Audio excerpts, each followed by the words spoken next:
talked about a lot about retelling a story using first, then, next, last, but what does that actually look like? We're going to practice. I'm going to read you What's More Scary Than a Shark by Paul Bright and Michael Terry.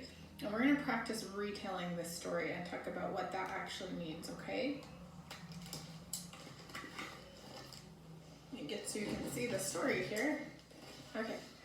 Sharks were seriously scary. His eyes were dark and scary. His smile was cold and scary, and his teeth were very, very sharp and scary.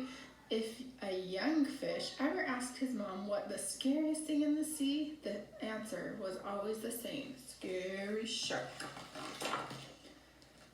Only Lobster wasn't scared of Shark. He was far too hard and tough to be a tasty meal. "You great toothy yap," said Lobster. "Leave us alone and pick on someone your own size." And someone Shark own size was coming, as big as Shark, as scary as Shark. It was another shark, and her name was Sadie.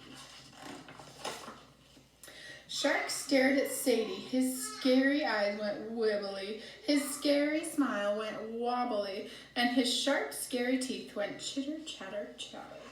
Chitter, chitter, chatter. "Lobster," said Shark, "help me, I don't know what to do. I've gone all floppity. I'm in love." "Well, what a soppy socks you are," said Lobster. Give her a present, something girly, like a bunch of seaweed." "Just one bunch," said Shark. "I'll give her all the seaweed in the sea.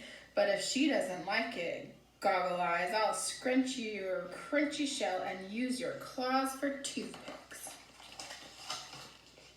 Shark raced here and there. He found green seaweed, red seaweed, thin and stringy seaweed, flat and flapping seaweed. He arranged it all into a big pile bunch, then swam nervously towards Sadie. But the bunch of seaweed was so big he couldn't see anything. He bashed into a rock with a crash, and Sadie didn't notice him at all. "The seaweed didn't work," said Shark frantically. "What do I do now?" Lobster thought hard. "What you need, barnacle brain, is a pearl," he said. "Find her a big sparkly pearl." "Big, sparkly," said Shark. "I'll give her the biggest, sparkliest pearl in the whole ocean. But if she doesn't like it, clunky claws, it's lobster and seaweed salad for dinner." Shark searched until he found the biggest oyster with the biggest, sparkliest pearl in the whole ocean. Shark asked for the pearl as politely as Shark can. "Give me your pearl or I'll squash you." "No," said the oyster, "it's mine."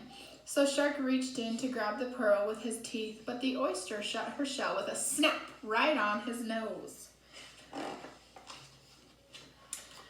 "The pearl bit me," said Shark. "There must be something else Sadie will like, something that doesn't bite." "Don't panic, Snappy Snout," said Lobster. "Sing her a love song. I know a choir of angelfish who can join in and go boop, boop, de boop, and make it really sweet." "That's it, the best idea yet," said Shark. Shark started to do some singing exercise. "La, la, la, la," he sang very loudly. "La, la, la, la," he sang very softly. Lobster hurried off, then came back with the angelfish. They were very scared of Shark, but did as they were told and swam into position near to Sadie.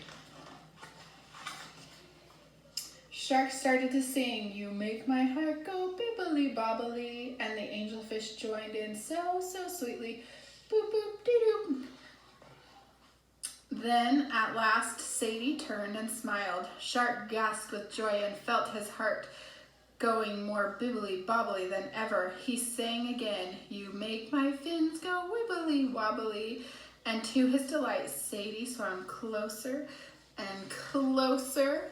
And chomp! The angelfish were gone. "Bristling barnacles!" exclaimed Lobster. "What a lovely present," said Sadie. "They were delicious." "Wow," said Shark. "You are the scariest. Will you be my own scary sweetheart?" "I will," said Sadie. They touched noses, and Shark's heart went all bibbly bibbly bobbly, and Sadie's fins went all wibbly wibbly wobbly. Then they swam off, seriously scary, together. Okay, so after that silly little story, how can I retell? You want to remember a few things, okay? When you retell a story, you want the most important details of the story.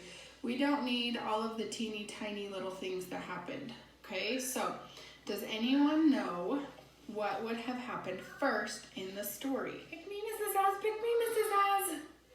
I know. First, there was like this totally big shark that was like super scary. Very good. I love how you use the word first when you were talking. Yes, first there was a scary shark. Does anyone know what happens next? Now, one tricky thing is try not to use the words or and then when you're talking. It's harder than you think. Next, he met a girl shark and fell in love and asked Lobster to help him win her over. You used the word next, and I didn't hear you use the word or and then. Will you please take your hat off for me, though? Okay, who can tell me what happens after that? Then the shark gets seaweed and a pearl, but totally fails. Awesome job. Okay, one more. What happens last?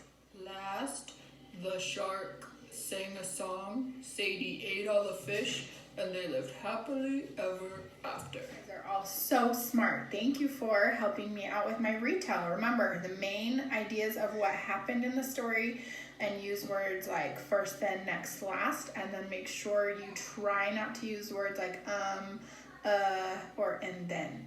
Okay, have fun. Grab a story and try retelling one of your own.